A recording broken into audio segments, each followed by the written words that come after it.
और देखिए किस तरीके से जो श्रद्धालु हैं वो बाकायदा योगी आदित्यनाथ को आशीर्वाद देकर जा रहे हैं। और आशीर्वाद दें क्यों ना, ये देखिए जरा, ये है वो व्यवस्था जो योगी आदित्यनाथ की तरफ से की गई है, उत्तर प्रदेश सरकार की तरफ से की गई है, प्रशासन की तरफ से की गई है। देखिए किस तरीके से यहाँ पर आस्था का सम्मान किया जा रहा है। हेलीकॉप्टर से वो जो गुलाब की पंखुड़ियां बरसाई जा रही हैं, जो पुष्प वर्षा की जा रही है, ये उसकी तस्वीरें आपके सामने हैं। और यकीनन वहां धरती पर और संगम में जो डुबकी लगा रहे श्रद्धालु हैं और उन पर जब इस तरीके से आकाश से ये पुष्प वर्षा हो रही होगी, जिन पर ये पंखुड़ियां गिर रही होंगी, क्या उनके मन में इस वक्त भाव होगा, किस तरीके की अनुभूति वो कर रहे होंगे। ऐसा लग रहा होगा, उनको महसूस कर रहे होंगे जैसे ईश्वरीय आशीर्वाद है जो उनको प्राप्त हो रहा है। और ये तस्वीरें दिव्य भव्य महाकुंभ की, और जिस तरीके की व्यवस्था यहाँ की गई है, आज 5वां ये अमृत स्नान का मौका महाकुंभ में। और देखिए कैसे जो श्रद्धालु डुबकी लगाकर वापस लौट रहे हैं, बेहद संतुष्ट हैं,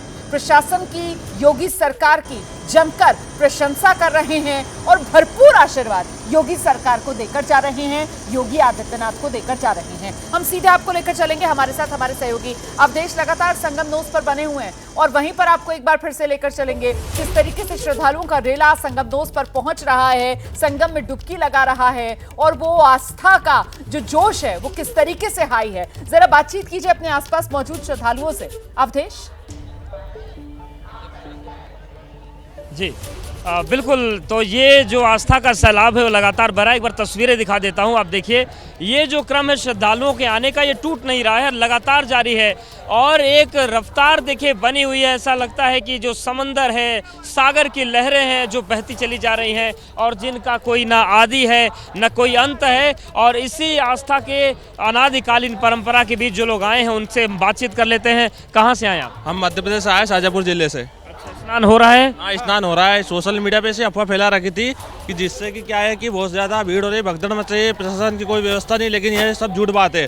तो कितना पैदल चलना पड़ा? क्या कितना पैदल चलना? पैदल तो चलना पड़ेगा, देखो भीड़ है तो साधन नहीं आ पाते, वाहन जो भी है, पैदल से हमें 4 से 5 किलोमीटर चलना पड़ा है। कहाँ से आया? मैं एमपी शाजापुर जिले से, लेकिन फिर भी बहुत शानदार व्यवस्था है। जैसा कि हमने मोबाइल पे देखा था कि भीड़ है, ऐसा कुछ भी नहीं है, बहुत आसान है आना, लेकिन वहाँ से लोग डर जाते हैं, यहाँ आने के बाद सबकी हिम्मत खुल जाती है।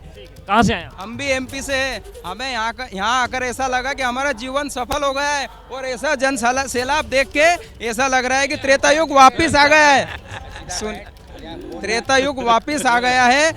हमें भगवान, जय श्री राम। आपको अनुभव हो गया। महाराज जी आप कहाँ से आए हैं? देखो मैं मथुरा से आया हूँ। राष्ट्रपति उम्मीदवार था 2022 का। तो यहाँ का जो वातावरण है एकदम गचाड़ है, बिना कारण पब्लिक को, भक्तों को है ना बिना कारण भटकाते हैं।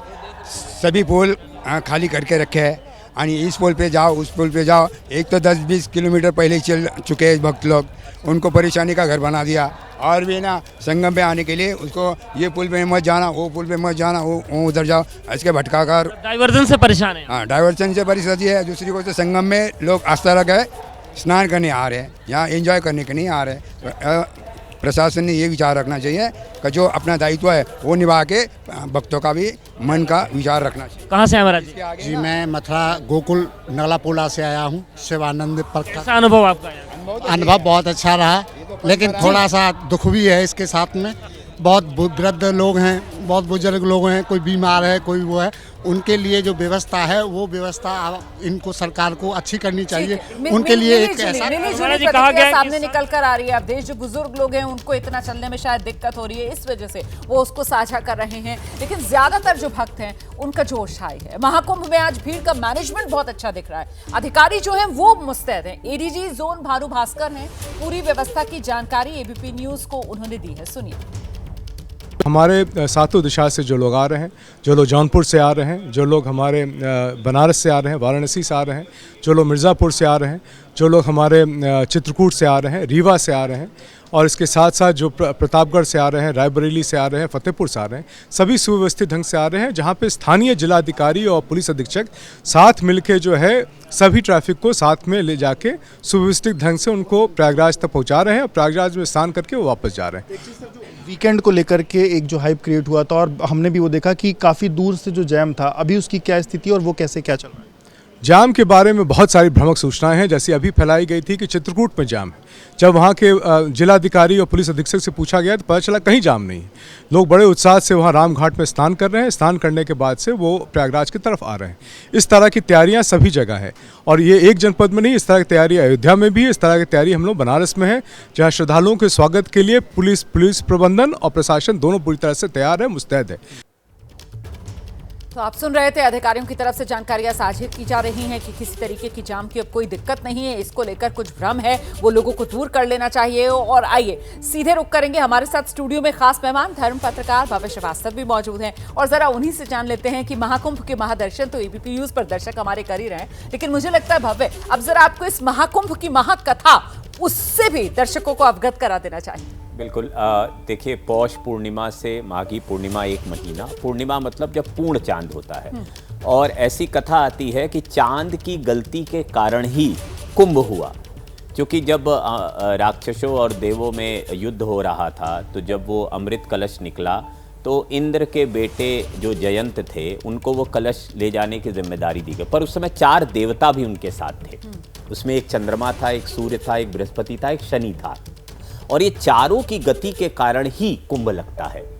तो ये बड़ा रोचक है कि माघी पूर्णिमा का है और हम देख रहे हैं, देखिए, आने वालों की खुशी है, जाने वालों की संतुष्टि है। ये निसंदेह प्रशासन का काम आज बहुत अच्छा है और आज के बाद कुंभ धीरे धीरे समाप्ति की ओर होगा।